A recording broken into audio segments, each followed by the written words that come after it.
Welcome back to the 10-second runoff powered by Culture Media with your host, Joe Mitchell. Alec Escudé still in Colorado. Should be back for next week.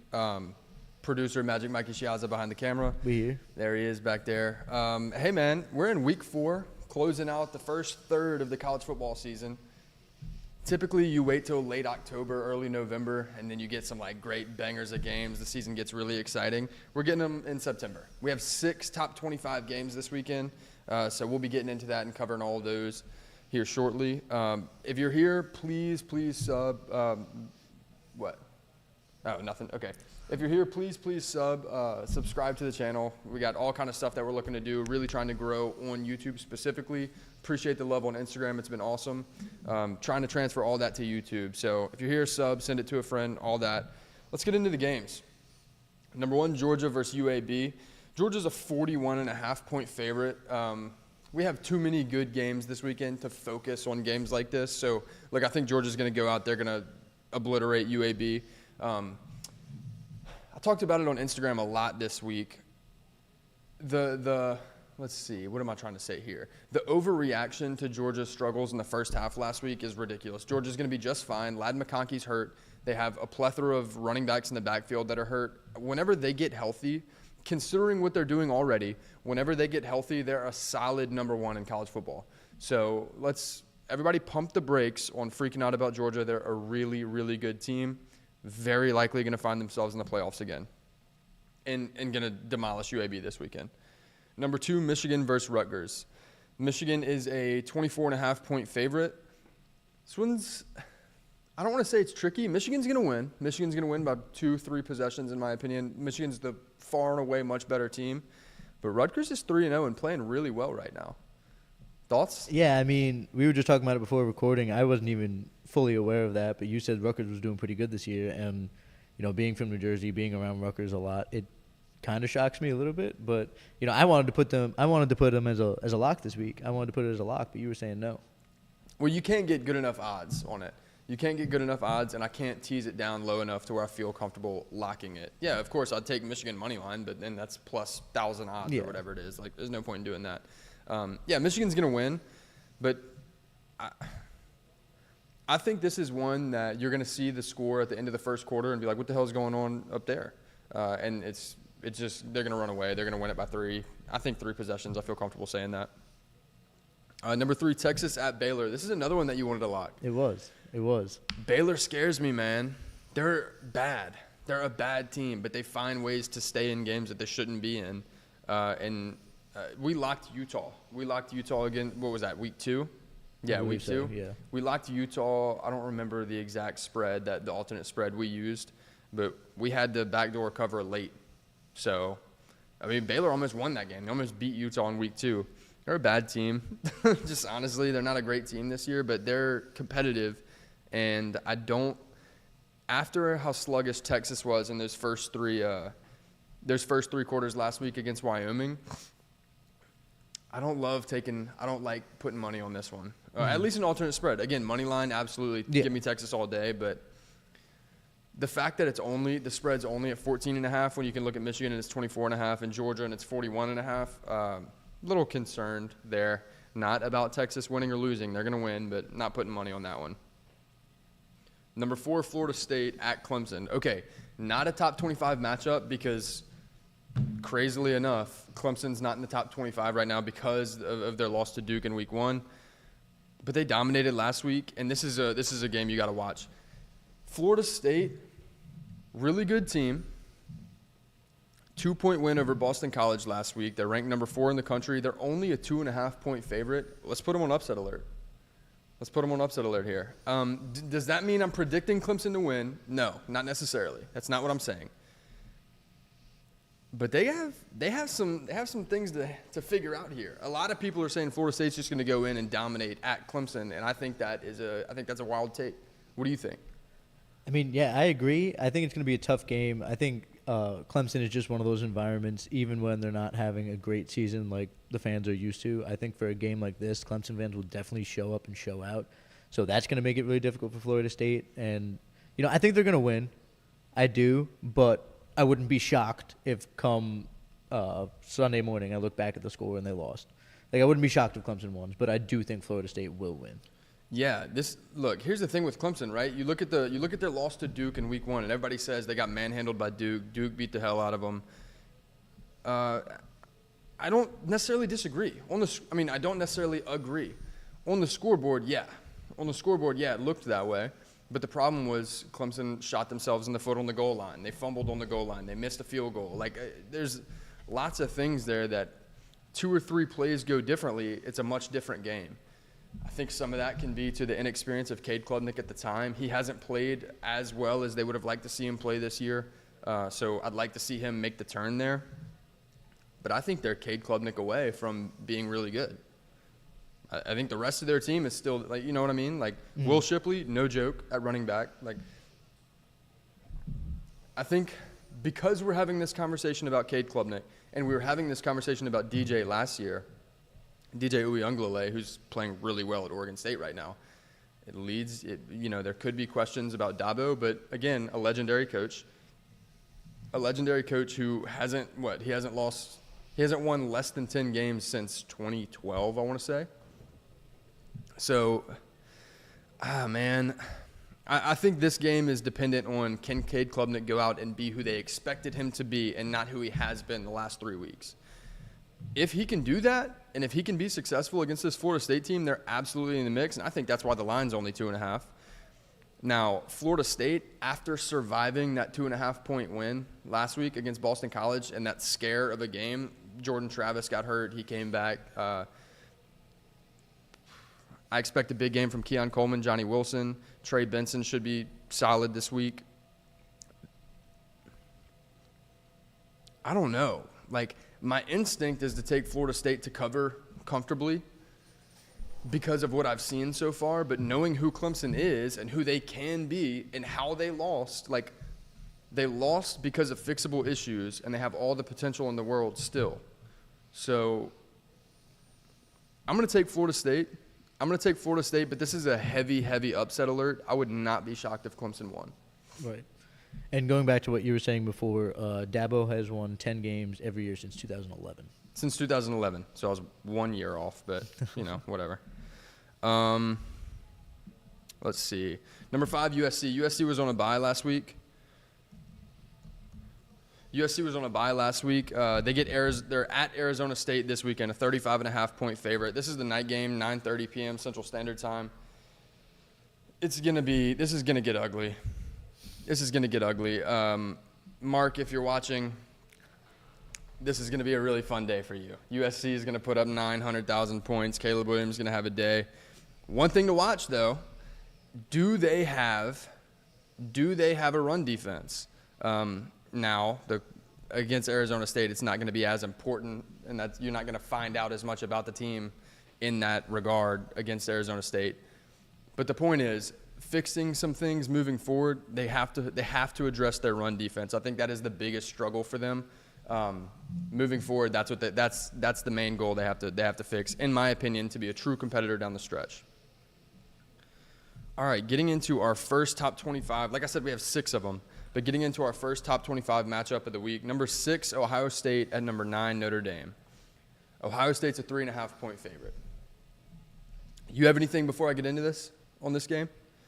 Other than I like Notre Dame, not really. I mean, we'll get more into it, but I like Notre Dame in this one. Okay.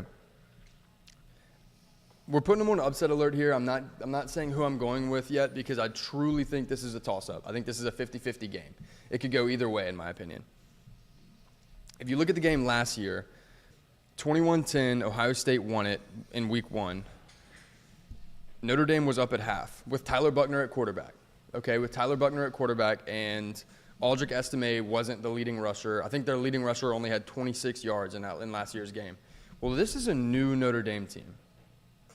Sam Hartman is far and away a much better quarterback, And Aldrich Estime is leading the nation in rushing yards right now. Now, granted, he has an extra game. They played a week 0 game. But he's leading the nation in rushing yards right now and dominantly. He's him. Oh. He's him. It's not a question. He's really, really good. To me, the question here is, can Ohio State's defense step up in a big way to get the win for the Buckeyes? The answer is yes. The short answer is yes, they absolutely can. Will they? I don't know. If they can stop the run early, this is my opinion, right? I think if you're Ohio State in that first quarter, you have to commit to sending 6 or 7, which I know is a lot. You're putting your DBs on an island with Marvin Harrison Jr. and Emeka Egbuka and daring Kyle McCord to push the ball downfield. And I think Notre Dame's secondary is good enough to punish him for that. I know they're good enough to punish him for that. Just can they hold their own for 4 seconds? Which I think yes. But if you can get back there, and limit the amount of time that Kyle McCord, a really inexperienced quarterback who has only started to come together in the last game and a half, you got to get after him. You got to get after him and make him make mistakes. If you can remove TreVeyon Henderson, if you can limit TreVeyon Henderson's production on the ground, it's going to look really good for Notre Dame. Now, I think Ohio State's defense is really good as well. So from their perspective, I think they have to do the same thing. Right? They have to limit Aldrich Estime and try and force turnovers through the air as well. So I think it's 2 very similar tactics. The question for me is Ohio State's offensive line, specifically the right side of it, in Notre Dame's front 7. Does Notre Dame have the pieces to really cause trouble in the backfield for Ohio State? I don't know the answer to tell you that. Just to be honest with you, I don't know that I can confidently say yes, Notre Dame's front 7's gonna be the difference maker in the game. They're gonna make Kyle McCord make decisions on the fly, cause problems in the backfield. I don't know. I would like to see that. I think that's the one piece for Notre Dame that if I say their front 7 can go get Kyle McCord and be the difference maker in the game early, then you're talking about a true top 5 team in the country. I really believe that. But if not, if they can't do that, given the problems on Ohio State's O-line, it's going to be hard for them to win in the same regard. So, man, this is a toss-up, however you look at it. I'm going to take Notre Dame to win because I think if you go Sam Hartman, Kyle McCord, and you look at the rest of the team respectively on each side, they're very similar. Now, Notre Dame has the better offensive line. The secondaries are both really, really good. Both defenses are really, really good. I think they're 2 very, very similar teams, and I'm going to take Notre Dame to go get it done. I'm going to take Sam Hartman to be the difference maker and get it done. At home specifically, yeah, I feel comfortable saying that. No, I don't feel comfortable saying that, but if I have to pick, I'm going to go with Notre Dame. If I have to pick, I'm going to go with Notre Dame. You don't feel comfortable with your own pick? Huh? Well, that's what I'm saying. I've said more times than not it's a toss-up. So there will be no money spent on this one. There will be no money placed on Ohio State versus Notre Dame. Not from you. Not from me. What are you taking something? We'll you got see. action? We'll see. We got to wait till the weekend gets a little bit closer, see if there's any updates, see what happens. But there's going to be some money flying around. Out of my pocket, for sure, and not coming back. No, not coming back. Yeah, I'm staying away from this one. But if I have to pick, I'm going to take Notre Dame to win. All right, number 7, Penn State versus 24 Iowa. Penn State's a 14.5-point favorite. This is a 6:30 game. Being a 2-possession favorite, that's a big line for a top 25 matchup, and I think there's good reason for that. If I was going to cover the spread, let alone win the game, it's going to have to be behind their defense. Now, that's the one piece on Iowa's team that has them in the top 25 every year. Like, they have a damn good defense. They're giving up only 285 yards a game and less than 14 points a game. So, impressive there. On that same note, they haven't really played anybody the caliber of Penn State, rather. So, we're going to see. Their best opponent today was Iowa State, and Iowa State just lost to Ohio last week, putting up 7 points. They lost that game 7-10. Not Ohio State. Not Ohio State, Ohio. I think that if Iowa's going to win, they have to ride the momentum of that 41-point performance last week into this week and let that carry out. But I think what we're looking at here is an exciting first quarter, saying, okay, is this the year that Iowa can turn the corner and do something offensively? Maybe they go back and forth, get a couple stops on each side. But I think over the course of the game, Penn State just slowly pulls away, and we get to the point that late in the game it's 17 points or so. That's kind of what I'm thinking here. I do think Iowa's a good team. They're better offensively than they were last year, and the defense is about the same. So I think they're a good team. Unfortunately, they're probably going to drop out of the top 25 here, but I do think they're a top 25 team. Penn State's just really good. I had them at 3 in my power rating this week. So, all right. Number 8, Washington versus Cal. Washington's 20.5-point favorite, 9:30 game. Again, not going to talk about this one too much. You're looking at the same thing. Washington's got one of the most deadly offenses for sure in the Pac-12, in the country for that matter.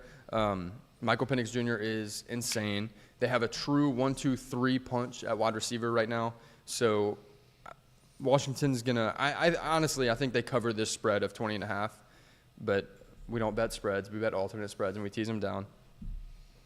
We'll get to our locks later. I think Washington is really good and they're gonna run away with this game.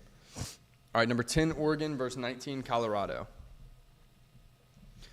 10, Oregon versus 19, Colorado. Oregon's a 21-point favorite. Lots of eyes on this game. Obviously, Travis Hunter's not going to be there after the dirty hit from Colorado State. Also, let's talk about that for a second. That safety's getting death threats right now. Thoughts there? I think that's way too much. Yeah. I mean, that's not called for at all. What are we doing? Like, yeah, was it a dirty hit? Yeah. Should he have not done it? Yeah. But threatening the kid to life because he made a mistake, I mean, come on. Let's be real. Yeah. That's way too far. I'm not like 100% that's way too far. I will say Travis Hunter was being a little bit too humble when he said that's part of football. No, it's not. It doesn't need to be part of football. Football is between the whistles. If you lay down a really big hit and somebody gets hurt between the whistles, that's one thing. If you're, 3 seconds after the whistle and the ball's hit the ground and bounced, that's no longer football. It was a dirty hit. We can call it what it is. But death threats are a little much. What are we doing? Okay, back to Oregon versus Colorado. Travis Hunter's going to be out. As much as I want to say Colorado can shock the world here, just because it's been fun. Like, I think Colorado's been really fun to watch. All the media has been on Deion and, that offense and Shedeur Sanders and all that, just all the hype that comes with Colorado right now. I think we've come to the end of the line. There's a reason Oregon's a 21-point favorite. Look, Shedeur Sanders is great. So is Bo Nix. You could point to any of the athletes that Colorado has right now and point to a counterpart for Oregon that is maybe not equal but really good in their own respect. What you can't do is point at Oregon's offensive and defensive lines and say Colorado can match that. That being said, it makes a lot of sense to me that Oregon's a 21-point favorite.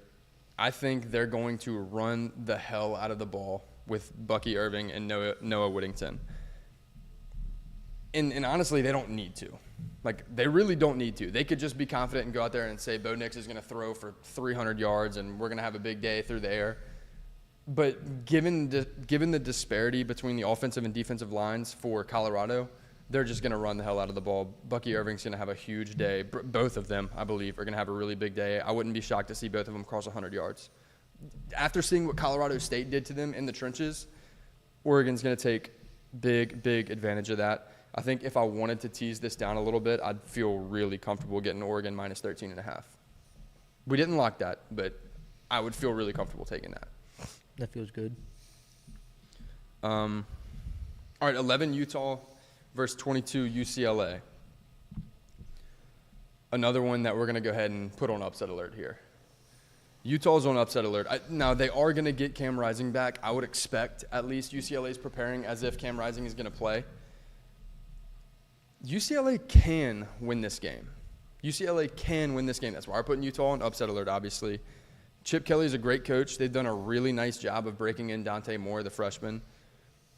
But honestly, the most impressive thing to me about UCLA is they've gotten tremendous pass rush and they're allowing less than 2 yards per carry on the ground. That's impressive. When all the talk about UCLA has been Chip Kelly got this new freshman quarterback who's a 5-star, and he's going to play, and he's going to be a baller, which he has been to this point. When the strength of their team is the run defense, that is really shocking to me, and just the defense in general. Not to mention the rushing offense is currently 3rd in the nation. So, like, they've got things working right for them over there. They're kind of falling under the radar a little bit in the Pac-12 because there is USC, Oregon, Washington, Oregon State. Even Washington State is making some noise right now with the amount of points they're scoring and how productive they've been offensively. But UCLA is a really good team, and they absolutely can go in and win this game. The difference to me and why I'm taking Utah in this one, it's only a 4.5-point line, by the way. Like, this is a tight line. The reason I'm going to take Utah is because UCLA's strengths play right into Utah's strengths. They're going to have to be more physical in the trenches. They're going to have to play big boy football, and that's what Utah does really, really well. So I don't think UCLA is built to go out and beat Utah at their own game. They would need to, in my opinion, if they're going to win, they're going to need Dante Moore to have a huge day and just outduel Cam Rising, if Cam Rising's even going to be playing. Again, like I said, they're preparing for him to. I expect him to. But, yeah, they're going to need the freshman to go and outduel Cam Rising, and I don't necessarily see that happening. If it does happen, I wouldn't be insanely shocked. We put them on upset alert, but I like Utah. 12, LSU gets Arkansas at home. LSU's a 17.5-point favorite. How do you feel about that line? I mean, if LSU plays the way they did last week, then I would feel comfortable about it. But I feel like Arkansas always plays LSU well. It's always a tough game. Being in Death Valley will help LSU. But 17.5, I mean, I would feel comfortable at about 13.5 if I were to bet on it. But, I mean, I don't think it's terrible. What do you think? It's a little steep for me. I agree with you that I think LSU should win by 17.5 or more. But it feels a little bit steep to me. I think KJ Jefferson is a really good quarterback. Raheem Sanders is a really good running back for Arkansas. Obviously, we saw KJ Jefferson versus Harold Perkins last year. Harold Perkins walked him down all game. If LSU uses Harold Perkins that way, then I think LSU wins by three possessions or more.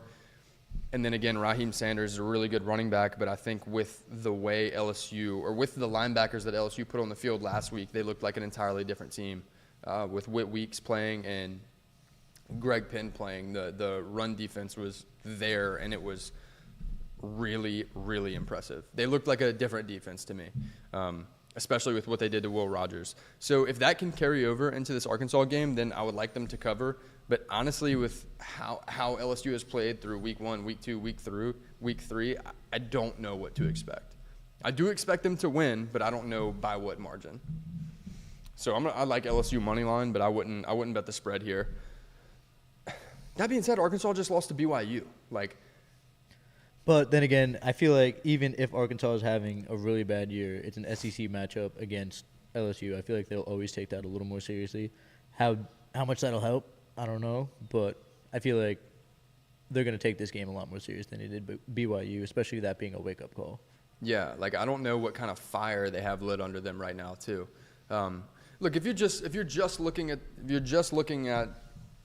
paper, and you're on paper, LSU should win this by 3 possessions or more.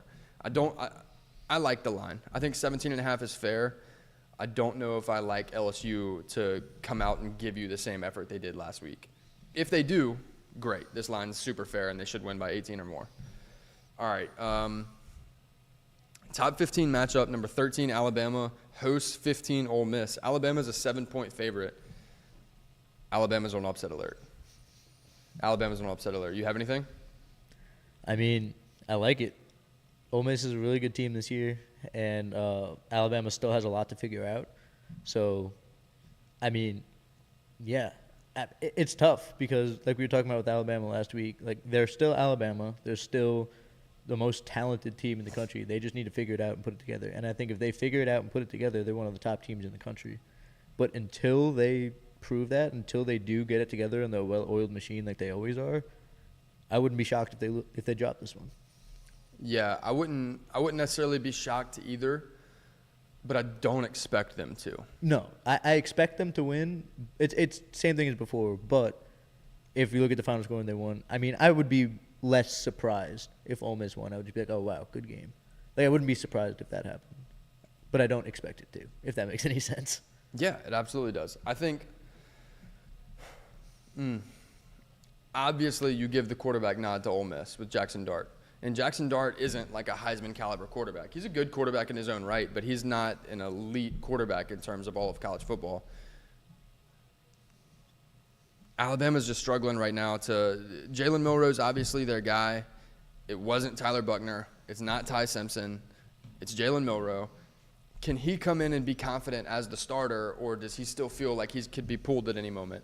I don't know. I think that's a mental thing for him between the years, which was kind of his struggle early in the year, specifically against Texas.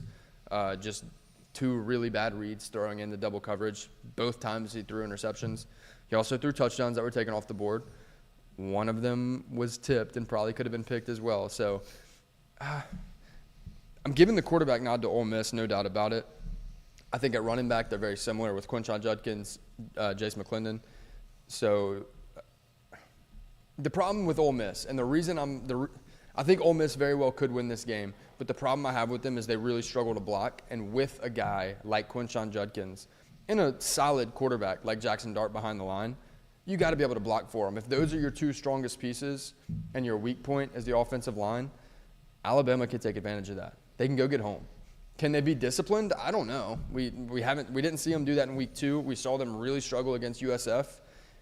It's almost wild to see that after their week 2 loss, after the way they played last week, they're still a 7-point favorite over a really good Ole Miss team. But I think it comes down to that. Is Ole Miss going to have time to throw the ball? Are they going to be able to effectively get production out of Quinshon Judkins?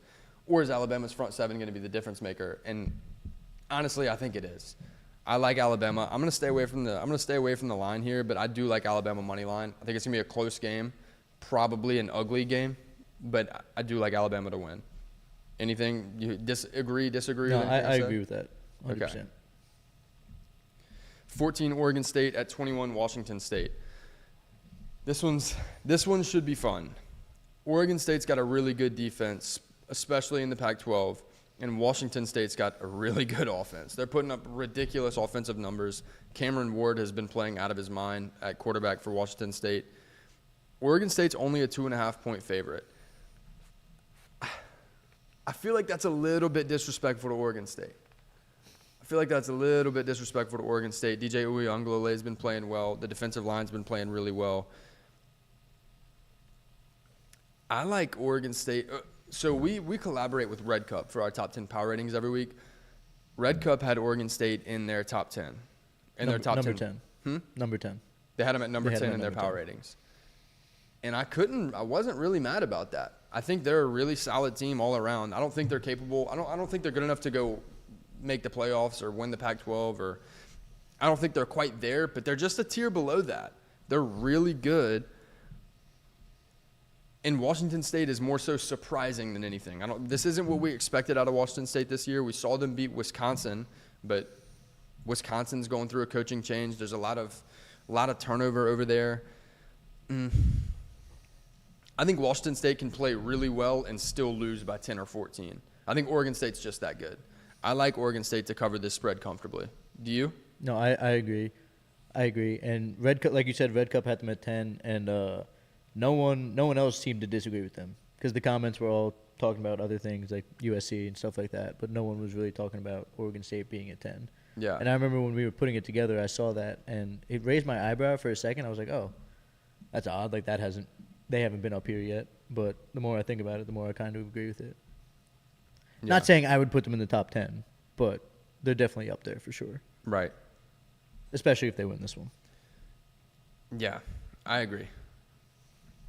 I wish Alec was here, honestly, because I wanted him to have to wear a lot of the negative comments that he got in the he got a lot. He got a few. Yeah, people did not like his power ratings. Not but this it's week. so funny because whenever you're rating 1 through 10, right, like you could get a couple teams that we disagree on and all that kind of stuff. Like I didn't have Oregon State in mind.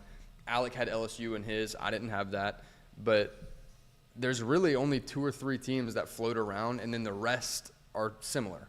You could just find them at different spots in the top 10. But whenever you're talking about the top 10 power ratings, you're talking about a fraction of a point difference. So I think it's so funny. Like we had Texas. I want to say Red Cup had Texas at 3. I had them at 7. Alec had them at 9, and people were like, how could you have Texas so high, or how could you have Texas so low? And I'm like, guys, we're talking about like 1.5 point difference here. Yeah, Red Cup had Texas at 7. You had Texas at 8, and Alec had them at 3. That's what it was. Yeah, but whatever. 16 Oklahoma at Cincinnati. Oklahoma's a 14.5 point favorite. Cincinnati just went and got a big win last week. Nope.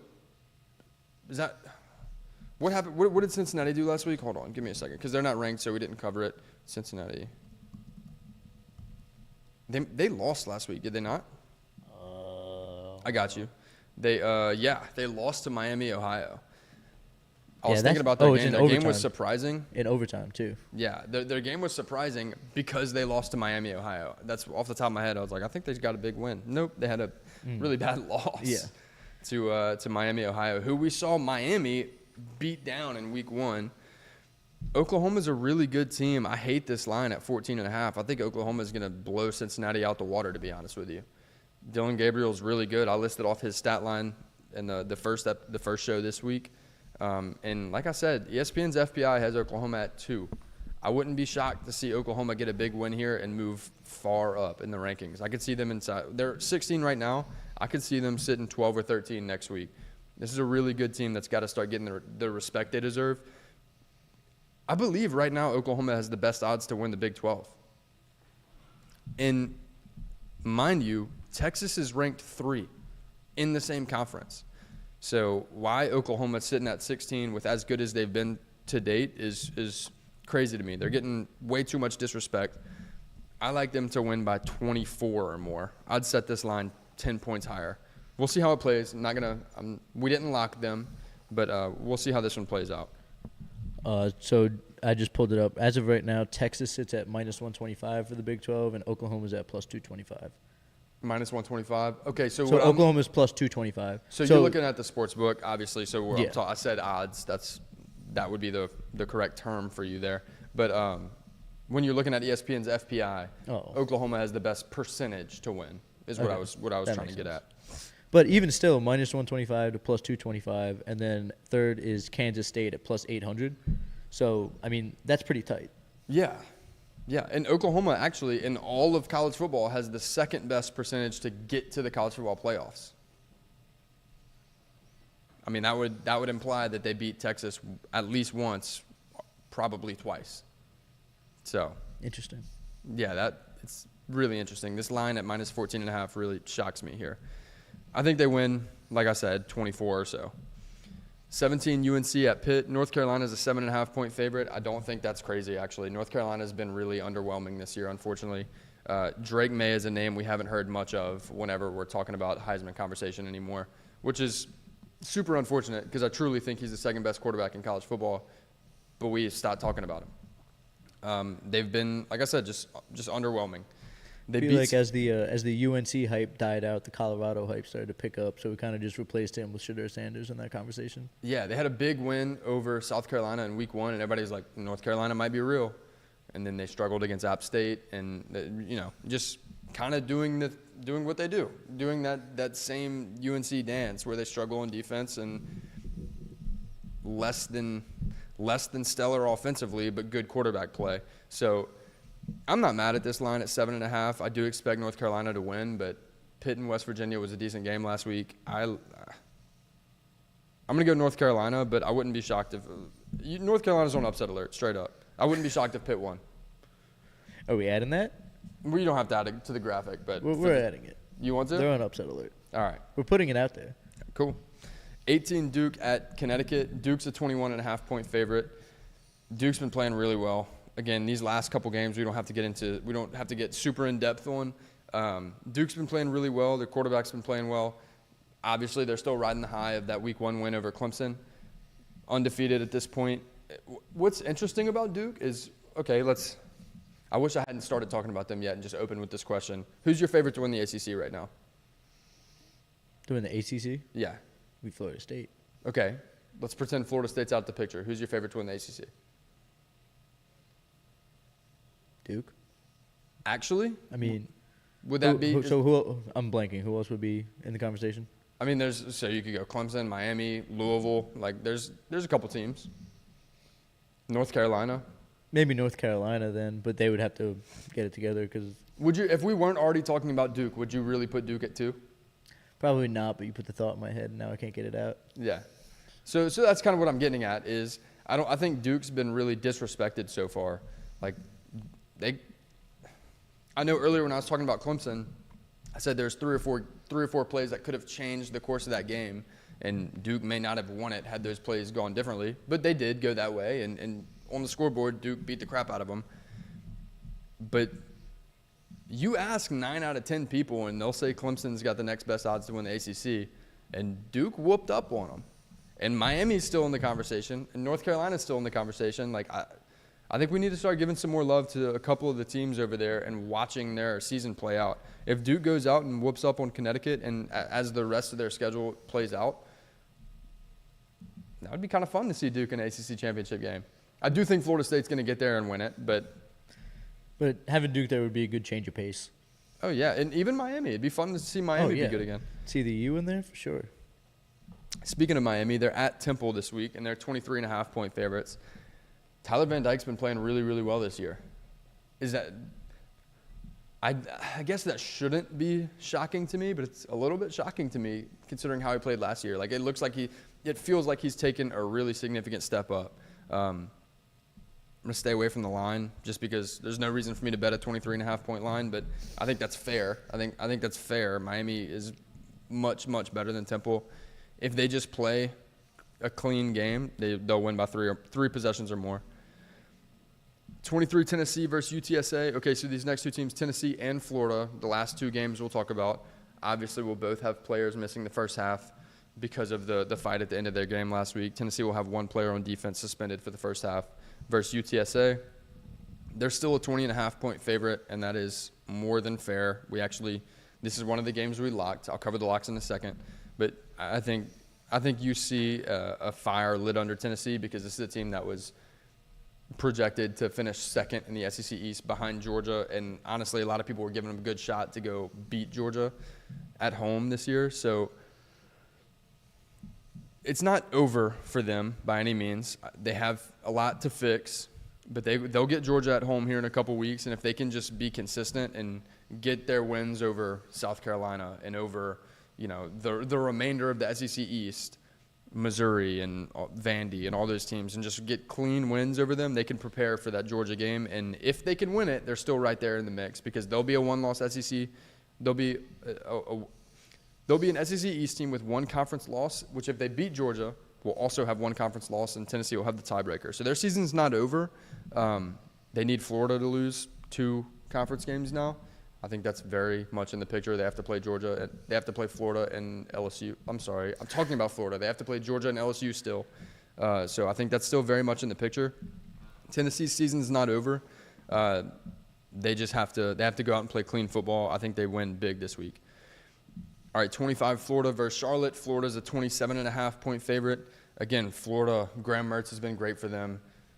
Trevor Etienne was amazing last week. He carried the team. I love Montrell Johnson, the other running back there. Defensively, they played really well. Just straight up stifled Tennessee's offense. I was impressed by them last week in a really big way.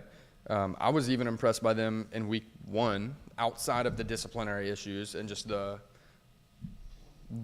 poor situational coaching, the things that happened in that game versus Utah. I was impressed by the play between whistles. I think Florida's a much better than we expected them to be. They're going to beat the hell out of Charlotte, and I'm interested to watch the rest of their season. Okay, locks of the week. 3 games here. We like Kentucky minus 5.5 over Vandy. Obviously, we didn't talk about that game because neither of them are ranked. But Kentucky minus 5.5 over Vandy, that gets you minus 320 odds. Tennessee minus 10.5 over UTSA, that's minus 340 odds.